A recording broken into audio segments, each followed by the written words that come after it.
Saturday, August the 29th, is a set date announced by the Presidential Task Force on COVID-19 to reopen the airspace for international flights.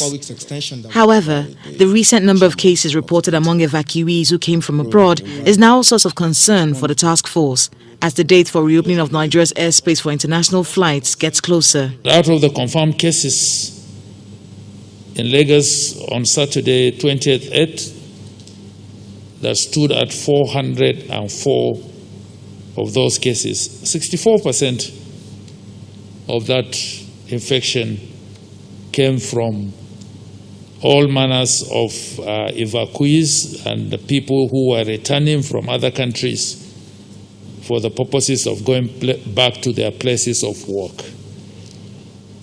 That is a major source of concern that the Presidential Task Force will be looking at critically. We shall intensify the validation process for the PCR tests to minimize risk.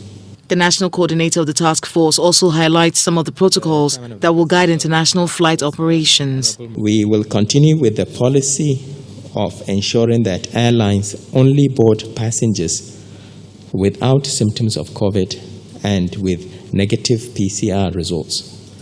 Airlines will be fined $3,500 per passenger if they fail to comply with pre-boarding COVID requirements. Meanwhile, the increasing rate of infection among health workers, as well as the country's rising fatality rate, is now a major reason for concern.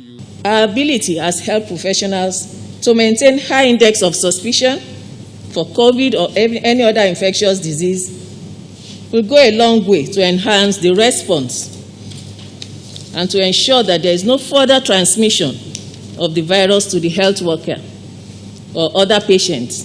I commence this briefing on a sad note, as Nigeria has crossed the figure of 1,000 in respect of deaths arising from COVID-19 pandemic.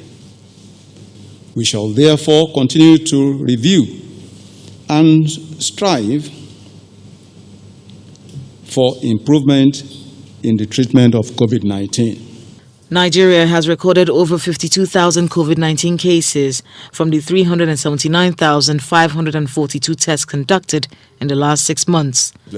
While the country has successfully managed and discharged over 38,900 patients, it has also recorded over 1,000 deaths from the virus.